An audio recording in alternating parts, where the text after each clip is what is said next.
Sup Newtypes, this is Tomino. He was expecting F91 to continue as a series, but it never came to be. Tomino thought F91 would be the last Gundam he makes. On top of that, the sales of the new SD Gundam line was outselling GUNPLA. Sales of SD products were 4 times more profitable than Playmo products. This really hurt Tomino's pride. Fun fact, replace pride with insecurities and Japanese culture starts to make a little bit more sense. 0083 was starting to wrap up. Takata's and Tomi's toys are selling well. Fun fact, the two companies have now merged and are called Takata Tomy. Anyone holding on to a Leica-chan doll these days? Masuo Ueda would be the executive in charge of the next Gundam project according to the board. He came off of 0083 and would be working with Tomino again. But it isn't Tomino, or the toys, or the suits who influenced the green light on the new Gundam series. In 1994, Bandai bought Sunrise. The buyout stipulated that another Gundam show must be made. This new Gundam show in production years earlier would satisfy the contract. Tomino wanted to do something completely different from what was established in Gundam thus far. He wants to go back to a traditional robot show for kids. Are you sure about that, Tomino? Nope. Tomino contradicts this statement by killing everyone in this show that you love. Tomino sent a memo to mechanical designer Junya Ishigaki that simply said, "Victory Gundam." We aren't doing F92? Nope. Ishigaki looks down at his designs that are labeled F92 and throws it all in the trash. I guess we're not doing that. Tomino was given too much time for pre-production. From 91 to 92, he planned out the entirety of this new Gundam series, including multiple factions within Bespa that isn't just Kagari's faction, along with the lore around the creation of Bespa. Too bad none of it is fleshed out in the show, and Bespa and the Yellow Jackets just come off as one thing. Also, at one point, Maha played a bigger role. Halfway through this anime, Uso being an illegal immigrant plays no significant role. Tomino continued working on the proposal while Ishigaki, Kunio Okawara, and Hajime Kotoke all worked on designs for the Gundam. They held a contest using balsa wood. Okawara didn't get the memo that there should be a core fighter and made an attack helicopter Gundam instead. This attack helicopter concept sticks around. Kotoke ends up working on the titular Gundam design. Ishigaki and Okawara worked on the enemy mobile suits. Tomino's only note was to make them look like bugs. Ishigaki's original designs include what would become the Shokyu and the God Zorla. Meanwhile, Kotoke was told to build a truck which complements the Gundam. Tomino held a competition for character designs. One candidate was Nabutera Yuki. He worked on Record of Lotus Wars and will go on to work on Escaflowne. However, it didn't go to any candidates. The character designer ended up being Osaka, who was the animation director on 0083. The team is together. Time for production. Production began in July 1992, 9 months before the broadcast. However, soon after they began, Nikkei dropped 60% and the Japanese economic bubble popped. Tomino says he wants this animation to be simpler and softer than what was in 0083, and was looking to make a Gundam version of Future Boy Conan. The moneyman said, "Oh, thank Kami-sama. That's less people we have to pay." Sunrise also wants to bring the new children fans from SD Gundam to become what they call the main Gundam fans. So they decide to make the youngest protagonist to date, as Uso is only 13 years old. Osaka originally made Uso as a juvenile and a delinquent. He eventually made that character design Odello instead. Kunio Okawara finalizes the design on the Zolo. It looks good in blue. Okawara took a crack at designing the Gundam again. This design ended up becoming the Gun Easy. Kotoke settled on a simple Gundam design with lots of curves. Osaka really pats himself on the back for making dark-skinned characters. At least it's not Toriyama designs. Art director Shigemi Ikeda says, "Hey man, can I go location scouting in Europe?" Nope.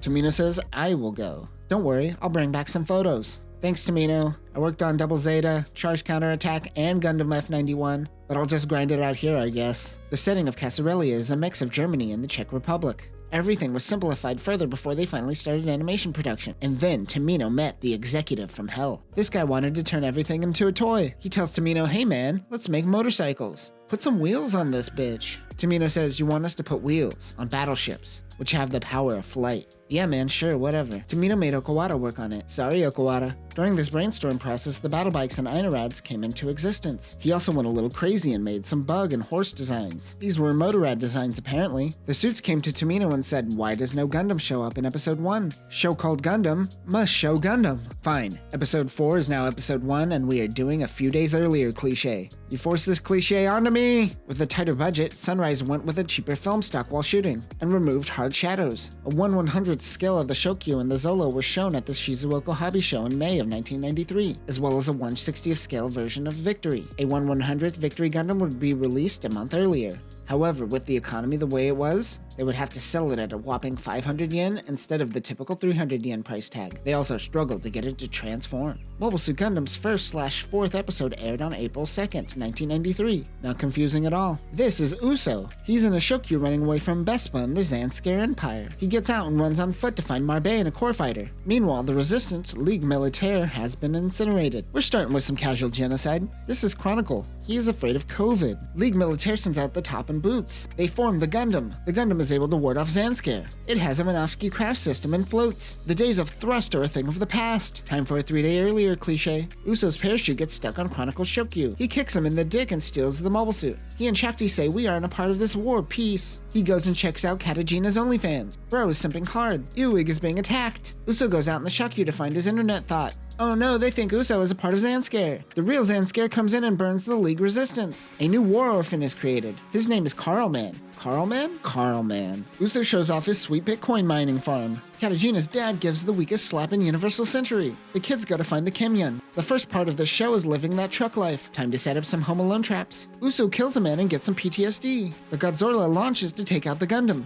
Oh no, the Godzilla is taken out. Chronicle sneaks around the League. He takes Katajina and Oin Young prisoner and meet up with Trump. Watari kills Trump. Watari realizes the pilot is a kid. Time to blow myself up, I guess. Shakti runs into obvious toys. The toys fight the Gundam. Oh no, Zanskare chops off Oin Young's head with a guillotine. It was due to Faula. Meanwhile, Serpiente de Con, the former Crossbone Vanguard, are having one of the coolest side stories about an alien virus. It's one of the funnest Gundam stories if you can ignore all the lowly and underage stuff. It's hard to ignore it though. Zanskare wants to do another Dresden on Dresden. Luckily, the Shrike team comes in to save the day in their Guneasies. Sorry girls, you get knockoff victories. But the rear Shrike girls get the real deal. And they're black. This is Dukerik. He is a manifestation of the executive everyone hates. Bikes can't fly, let it go. This is Lube Chanel. She is a hell. They protect the transport ship. Oh no, they killed Helen. Alright boys, time to whip out the guillotine. They make their way to Arty Gibraltar. Hey, where's my parents? Don't worry about it, kid. Oh no, Mahalia died. Chronicle helps Katajina get into space. Uso simps for Katajina as she leaves, embarrassing Shakti. Oh no, Kate Bush is killed while saving the MASH driver system. Time to go into space. Cecilia Vago launches Fowla into space to die. Just kidding. It's all a trick. They find some children from a giant satellite battery. This is Fons Gagati. Yes, he and Crux Dogati do indeed know each other. This is Maria Pure Harmonia. She's the mommy that Sirocco was trying to create. For reals, on God, no cap, bro. Read some Valpurgis. Is she the only one?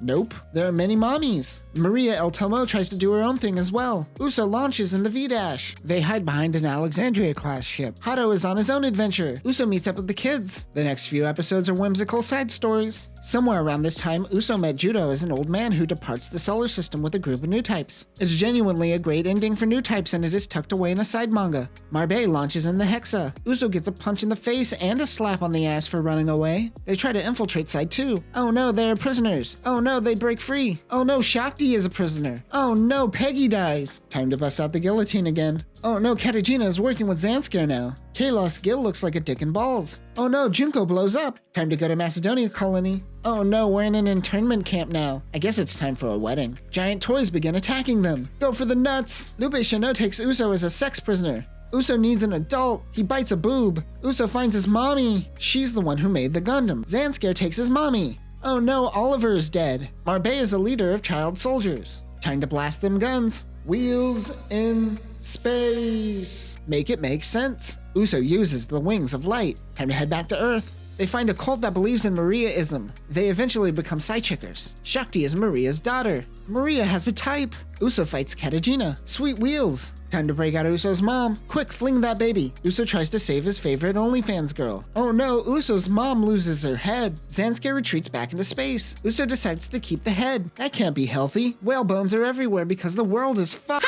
Oh no, Duker dies. Yay, no more bikes. Good riddance. They head back into space and fight against Fowla and a Zanuck. Uso launches in V2. Carlman is a new type. Quick, let's use him as a compass. Uso finds his dad. Everyone is a dick for lying to him. They finally act like a real army to take out Angel Halo. This is a giant device that uses new types as batteries called Sidechickers to keep humanity lucid. Sirocco was ahead of the game. Lube Chanel still wants Uso inside her. Lube dies and Uso thinks of those sweet tits. The League pushes in towards Angel Halo. Meanwhile, a couple thousand kilometers away, the Crossbone team is trying to stop a deadly alien space virus that will kill all of humanity. They're having so much more fun than what's happening in Victory. Shakti is kidnapped again. Uso thinks about Kate Bush. He pilots V2 Buster Gundam. Tassilo stops Maria and Kagati. Angel Halo is activated and everyone is lethargic. Uso kills Fala after she hesitates to kill Marbe's baby. Yeah, that's right, she's pregnant. And a strong warrior. Shakti's all about those thoughts and prayers. Oh no, Tassilo kills Maria, so Uso vaporizes Tassilo. Time to use Carl Man as a compass again. Marbe says, everyone, fill my baby. Uso gets into the V2 Assault Gundam. They shoot at Angel Halo. Oh no, Newtype bodies are flying everywhere. Probably shouldn't have done that. Sandscare sends out the bitches. Uso saves Shakti. No one seems to care about the side chickers besides Shakti. She needs to go back into her prayer chamber. Oh no, Franny dies by friction. The old men evacuate the ship and then kamikaze. Angel Halo falls into Earth's atmosphere. Oh no, Connie dies. You were my favorite. Uso fights Chronicle. Katajina kills Odello. Uso kills Chronicle and his body plops to the ground. It's hilarious. Carlman says his first words. Uso uses the Wings of Light to destroy Katajina and Angel Halo in the most anticlimactic way. Shakti is conveniently okay. The war's over. They can finally live on Earth peacefully, except for the whale bones and nuclear winters. Katajina is alive and blind. She resorts to begging in the streets. OnlyFans can only take you so far. Victory Gundam came out with a mixed reception, as many felt its darker tones didn't mix with the lighthearted nature. Many also thought the bikes were stupid. Thanks, Bandai executive. In 1994, G Gundam was released and brought in newer fans that Victory wasn't able to pull. However, certainly this won't be the last time we see Tomino, right? Right? Nope.